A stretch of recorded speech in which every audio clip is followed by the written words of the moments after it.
அனைவருக்கும் வணக்கம். சமீபத்தில் நடிகர் பார்த்திபன் அவர்கள் பார்த்தீங்கன்னா ஒரு தனியார் சேனல் ஏதோ ஒரு நிகழ்ச்சி நடத்தியிருக்காங்க. அந்த நிகழ்ச்சியில் அவர் பங்கேற்றிருக்காரு. அந்த நிகழ்ச்சியில் பார்த்தீங்கன்னா அந்த குந்தவை இருக்காங்க இல்லையா, குந்தவாய் யாருன்னு தெரியும் இல்லையா, அவர் இருக்கார் இல்லையா, டிவிகே தலைவர், அவருக்கு அவங்க சின்ன வீடு அவங்க இருக்காங்க பாருங்க. அவங்க புகைப்படத்தை வந்து அந்த டிஸ்பிளே இருக்கும் பாருங்கள், அந்த நிகழ்ச்சியில் டிஸ்பிளேல ஏதோ ப்ளே பண்ணியிருக்காங்க. அந்த வீடியோ இங்கே போட முடியாதுங்க. இப்போ போட முடிஞ்சால் போடுவேன். இந்த ரூட் மாஃபியா கும்பல் இருக்குது பாருங்கள், அவனுங்க வந்து ஸ்ட்ரைக் அடிச்சுட்டு இருக்கானுங்களாம் இந்த வீடியோவை யூஸ் பண்ணுறவங்களுக்குலாம்.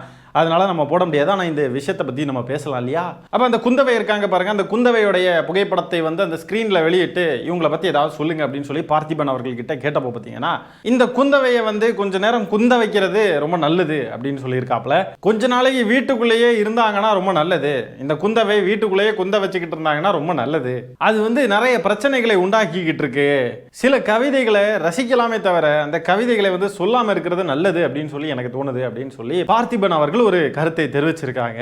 இந்த மாதிரி அவர் பேசினதுக்கு அப்புறம் ரங்கராஜ் பாண்டே இருக்கார் பாருங்க, அவர் வந்து பார்த்திபன் அவர்கள்கிட்ட போயிட்டு இந்த மாதிரிலாம் நீங்க பேசியிருக்க கூடாது, இந்த மாதிரி ஏன் பேசுனீங்க அப்படின்னு சொல்லிட்டு கேட்டிருக்காங்க. உடனே பார்த்திபன் அவர்கள் அந்த சேனல் கிட்ட வந்து ரெக்வஸ்ட் பண்ணியிருக்காங்க, இந்த காணொலியை வந்து தயவு செஞ்சு போடாதீங்க, இந்த நான் பேசுனது வந்து வேணாம் அப்படின்ட்டு. ஆனால் யாரோ ஒருத்தவங்க அந்த அரங்கத்தில் இருந்திருப்பாங்க இல்லையா, அவங்க வீடியோ எடுத்தது வந்து வெளியே வந்துருச்சு. இப்போ என்ன மேட்டர்னு பார்த்தீங்கன்னா, அந்த சம்பந்தப்பட்ட அந்த நடிகை த்ரிஷா என்ன பண்ணியிருக்காங்கன்னா, பார்த்திபன் அவர்களுக்கு கண்டனம் தெரிவிக்கும் விதமாக ஒரு பதிவு போட்டிருக்காங்க எக்ஸ் வலைதளத்தில். அதில் அவங்க என்ன போட்டிருக்காங்க அப்படின்னு பார்த்தீங்கன்னா, சமீபத்தில் நடைபெற்ற ஒரு நிகழ்ச்சியின் ஏற்பாட்டாளர்கள் எனக்கு தெரிவித்ததாவது, ஏற்பாட்டாளர்கள் தெரிவிச்சிருக்காங்களாம், ஒரு மைக் வந்துட்டு ஒருத்தருடைய கருத்தை புத்திசாலித்தனமாகவோ அல்லது நகைச்சுவையாகவோ மாற்றாது, அது முட்டாள்தனத்தை இன்னும் சத்தமாக மட்டுமே கேட்க செய்யும், அறிவில்லாம பேசக்கூடிய வார்த்தைகள், மோசமா பேசுற வார்த்தைகள், அது வந்து குறிக்கப்படுகிற நபரை பற்றி அல்ல, அதை பேசும் நபரை பற்றிய அதிகம் சொல்லும். அதாவது பார்த்திபன் அவர்கள் சொன்னது வந்து அவருடைய குணத்தை வந்து அவர் பிரதிபலிக்கிறார் அப்படின்னு சொல்லிட்டு அம்மணி வந்து பதிவு போட்டிருக்காங்க. அம்மணிக்கு யாராவது இவங்கள பேசிட்டா கோவம் வந்துடுது, ரொம்ப கோவப்பட்டு பொங்குறாங்க அப்படியே. சமீபத்தில் நயினார் நாகேந்திரன் அவர்கள் இந்த மாதிரி தான் அவர் வந்து பேசினப்போ பார்த்தீங்கன்னா அம்மணி கோவப்பட்டு அட்வொகேட்டை வச்சு லீகல் நோட்டீஸ்லாம் என்னமோ போட்டு விட்டாங்க. இப்போ பார்த்தீங்கன்னா பார்த்திபன் அவர்கள் இப்படி பேசிட்டாருன்னு உடனே பொறுக்க முடியல, அப்படியே குதிக்குது ரத்தமெல்லாம் அம்மணிக்கு. இதை தொடர்ந்து நடிகர் பார்த்திபன் அவர்களுக்கு பார்ப்பன லாபிகளிடமிருந்து கடுமையான நெருக்கடி வந்திருக்கு. ஏன்னா அங்கே ரங்கராஜ் பாண்டி அங்கே ஸ்பாட்லேயே இருந்திருக்காரு, அம்மணி வேற யாருன்னு தெரியும். ஆகவே பார்ப்பன லாபிகள் தொடர்ந்து வந்து நெருக்கடி கொடுத்துருக்காங்க. ஆகவே அவர் பார்த்தீங்கன்னா அவருடைய வருத்தத்தை தெரிவித்து ஒரு பதிவை வந்து அவர் போட்டிருக்காரு. சில நேரங்களில் சில தவறுகள் நோக்கமின்றி அரங்கேறி விடுகின்றன. கலாட்டா விருது விழாவில் ராபிட் ஃபயர் போல கேட்கப்பட்ட 20 கேள்விகளுக்கும் சற்றும் யோசிக்காமல் டான் என பதில் சொல்லிக் கொண்டிருக்கையில் த்ரிஷா அவர்களின் போட்டோ திரையில் வந்ததும் என்ன சொல்வது என யோசிக்கையில் குந்தவை குந்தவை என குரல் எழுப்பினர். உடனே வார்த்தை ஜாலமாக மட்டுமே குந்தவையை வீட்டிலேயே குந்த வைக்கவும் பிரச்சனை வராமல் இருக்க என கூற அரங்கமே கைதட்டியது, பெரும்பாலும் விஜய் ரசிகர்கள். இறங்கி வந்ததும் நண்பர் ரங்கராஜ் பாண்டே அவர்கள் குந்தவையை தவிர்த்திருக்கலாம் என்றார். உடனே கலாட்டா அருணா அவர்களிடம் அதை வெளியிட வேண்டாம் என கேட்டுக்கொண்டேன்.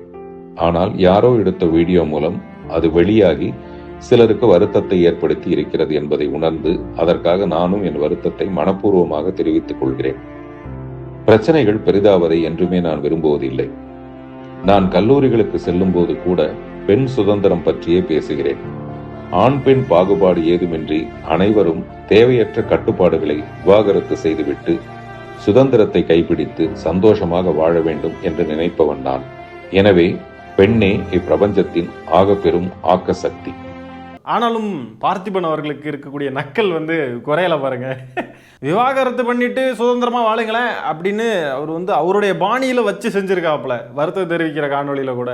சரி, இந்த அம்மணிக்கு இவ்வளோ கோவம் வருது, யாராவது அவங்கள பத்தி ஏதாவது பேசிட்டா கோவம் வருது இல்லையா. சமீப காலமாக அவங்கள சுத்தி எவ்வளவு நடக்குது என்ன ஏதுன்றதெல்லாம் உங்களுக்கு நல்லாவே தெரியும். சங்கீதா அவர்கள் கேஸ் போட்டது, இவங்க 2 பேர் சேர்ந்து போனப்போ எவ்வளவு கான்ட்ரவர்சி ஆனது எல்லாமே தெரியும் இல்லையா. அப்படி இருக்கையில் அதுக்கு ஒரு ட்வீட் கூட வரல, இல்லை நாங்கள் 2 பேரும் ஃப்ரெண்ட்ஸ் தான், இல்லைனா விஜய் அண்ணா நான் தங்கச்சி, நாங்கள் கொலீக்ஸ் அப்படின்னு ஏதாவது ஒன்று சொல்லலாம் இல்லையா. அப்போது ஒருத்தனுடைய குடும்பம் அவன் தான் தருதலை மாதிரி இருக்கான், ஆனால் அவனுடைய குடும்பம் வந்து சீரழியுது, மனைவி குழந்தைங்கள்லாம் பாதிக்கப்படுறாங்க அப்படின்ற விவகாரம் இந்த பெண்மணிக்கு வந்து ரொம்ப உறுத்தலை. அது கோவம் வரல, அது ஒரு மாதிரி பிரச்சனையாக தெரியல. ஆனால் வந்து யாராவது அவங்கள விமர்சனம் பண்ணிட்டா, ஏதாவது ஒரு வார்த்தை சொல்லிவிட்டா ஆன்னு கடந்து வெடிக்கிறாங்க, பார்ப்பன லாபியை மொத்தமாக கூட்டிகிட்டு வராங்க. இந்த அம்மணிக்கு வந்து நடிகர் பார்த்திபன் அவர்கள் இந்த மாதிரி சொல்லிட்டது தான் கோவம் வருது. எவ்வளோ பேர் எங்கெங்கே என்னெல்லாம் பேசிக்கிட்டு இருக்காங்க. ஒருத்தர்லாம் வந்து ஓப்பனாகவே சவால் விடுறாரு, என் மேலே மான நஷ்ட வழக்கு போடுங்க பார்ப்போம், விஜயும் த்ரிஷாவும் வந்து இந்த இடத்துல தனியாக ரூம் போட்டு ஸ்டே பண்ணாங்க அப்படின்னு சொல்லிட்டு ஒருத்தர்லாம் சவால் விட்டுக்கிட்டு இருக்காரு. அவங்க கிட்டலாம் சண்டைக்கு போங்க, மல்லு கட்டுங்க பார்ப்போம். அதெல்லாம் பண்ண மாட்டாங்க. ஏன்னா மானம் முட்டைச்சந்துக்கு வந்து நின்றுரும், ஊரே சிரிக்கும். அதனால அதெல்லாம் பண்ண மாட்டாங்க. ஒரு மைக்கில் பேசினா ஒருத்தர் புத்திசாலி ஆயிட முடியாது, அவர் முட்டாள்தனமாக பேசுகிறோம், அந்த முட்டாள்தனம் அவர் கேரக்டர் அவெல்லாம் சொல்கிறாங்க. இதெல்லாம் விஜய்க்கு அப்ளை ஆகுமா? ஓ, இன்டைரக்டாக விஜயை கலாய்க்கிறாங்களோ, இன்டைரக்டாக விஜய் தான் விமர்சனம் பண்ணுறாங்க போல. மைக்கில் பேசுறதுனாலே ஒருத்தன் பெரிய புத்திசாலி மயிராயிட முடியாது. அவனுடைய முட்டாள்தனத்தையும் அந்த மைக் சத்தமாக எடுத்து சொல்லுவோம், புஹி ஹஹா. மைக்கில் தானே அவன் சொல்லிட்டு போனான், ஒர்த்தே இல்லை சங்கீதா, ஒர்த்தே இல்லை அப்படின்னு சொல்லிட்டு போனான்ல, அதுக்கெல்லாம் கோவம் வரல, குளு குளு குளு குளு கிளி கிளி கிளின்னு இருந்துச்சுல்ல. அந்த விவகாரம் ஒர்த்தே இல்லை அப்படின்னு சொன்னதெல்லாம் வந்து புத்திசாலித்தனமோ?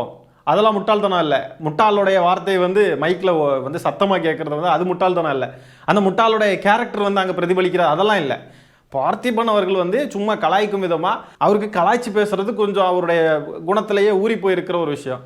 அதை அவர் வந்து பண்ணிட்டாராம். இந்த குந்தவையே கொஞ்சம் குந்த வச்சு இருந்தாங்க வீட்டுக்குள்ளனா நல்லா இருக்கும் அப்படின்னு சொல்லிட்டாராம். அதுக்கு அவரை மிரட்டி அவரை வருத்தம் தெரிவிக்கும் விதமாக ஒரு காணொலி வெளியிட வச்சு என்னென்ன ஒடுக்குமுறை பாருங்க, எப்படியெல்லாம் ஒடுக்குறாங்க பாருங்க. இவங்க எல்லாம் பார்ப்பன லாபிகள் இப்படிதான். இவங்கெல்லாம் வந்து அரசியலில் எந்த விதத்திலையும் ஈடுபடாத போவே இப்படியெல்லாம் இருக்காங்கன்னா, அரசியலெல்லாம் பார்ப்பனர்கள் ஈடுபட்டால் என்ன மாதிரியான ஒரு விளைவை வந்து நம்மளாம் சந்திக்க நேரிடும். யாரும் இவங்களே எதுவும் பேசிடக்கூடாது, பேசுனாக்கா அப்படியே வந்து அப்படியே ப்ரெஷர் போட்டு அந்த நபரை வந்து உண்டு இல்லைன்னு ஆக்குறது.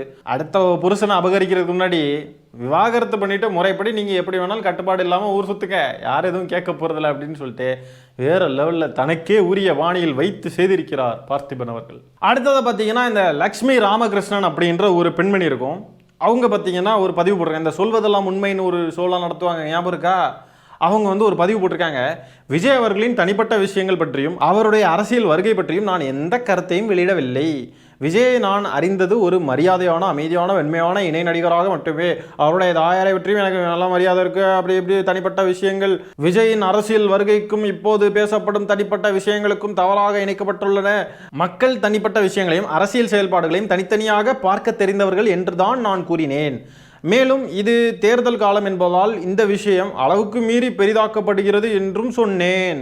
இன்னும் ஒரு விஷயம், பெண்களின் நலன் குறித்து உண்மையாக அக்கறை இருப்பின் நீதிக்காக போராட வழி இல்லாமல், சட்ட உதவியோ பொருளாதார ஆதரவோ இல்லாமல், அடுத்த உணவு கூட உறுதி இல்லாமல் வாழும் பல பெண்கள் இருக்கிறார்கள். அவர்களுக்காகவும் இதே அளவு கவனம் செலுத்தப்பட வேண்டாமா? இந்த அறிக்கை என் நிலைப்பாட்டை தெளிவுபடுத்தவும் ஏற்பட்ட தவறான புரிதலை சரி செய்யவும் மட்டுமே அப்படின்னு சொல்லி நம்ம போட்டிருக்காங்க. பார்ப்பனிய விஷம் என்பது யாதெனில் அது இதுதான். இந்த அம்மணி பார்த்தீங்கன்னா சொல்வதெல்லாம் உண்மை அப்படின்ற ஒரு நிகழ்ச்சி நடத்தினாங்க, நம்ம எல்லாருக்குமே தெரியும் இல்லையா? அந்த நிகழ்ச்சியில் ஏழை எளிய குடும்பங்கள், ஏழை பெண்கள், ஏழை ஆண்கள், அவங்க குடும்பத்துக்குள்ளே ஏதாவது பிரச்சனை நடக்குதுன்னு சொன்னால் அவங்கள கூப்பிட்டு வச்சு அதை வந்து சால்வ் பண்ணுறேன், அதை பற்றி பேசுகிறேன்ற பேரில் நக்கலா நையாண்டியா ஒரு மாதிரி அதை வச்சு வந்து அவங்க சேனலுக்கான டிஆர்பியை ஏற்றிக்கிட்டு நல்லா அதில் காசு பார்த்துக்கிட்டு உண்டு கொளுத்து வாழ்ந்துக்கிட்டு இருந்தவங்க இன்னைக்கு விஜயோடைய விவகாரம் அப்படின்னு வரப்போ த்ரிஷா இவங்க வந்து இப்படிலாம் பண்ணிக்கிட்டு இருக்காங்கன்றப்போ அது தனிப்பட்ட விஷயம், அதை பற்றியெல்லாம் பேசக்கூடாது, அது அரசியல் வேற, இது வேற, பர்சனல் வேற அப்படின்ட்டு அது வந்து இது பண்ணுறாங்க. அப்போது அடுத்தவங்களுடைய தனிப்பட்ட விவகாரம், ஏழை எளிய வீட்டு பெண்கள் ஆண்களுக்குள்ள தனிப்பட்ட விவகாரம்னு வரப்போ பொது வெளியில் உட்கார வச்சு நல்லா வந்து அதை வச்சு நல்ல கண்டென்ட் மேக் பண்ணி நல்லா ஜாலியாக இருந்தீங்கல்ல. விஜய்னு வரப்போ ஏன் எல்லாரும் அமைதியாக இருக்கீங்க?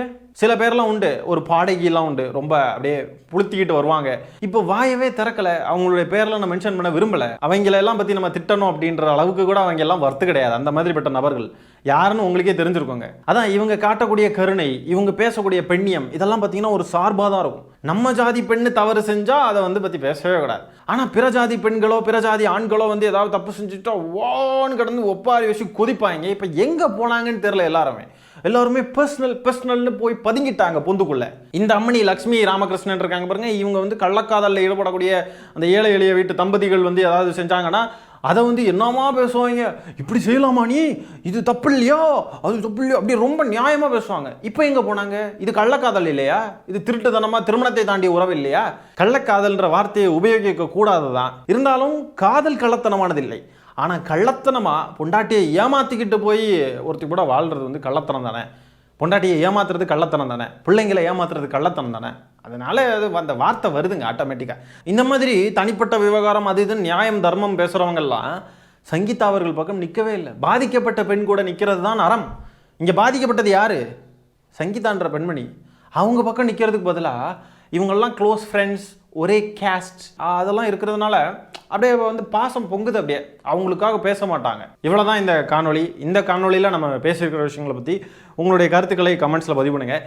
இந்த காணொலியை நான் இத்துடன் நிறைவு செய்து கொள்கிறேன். நன்றி, வணக்கம்.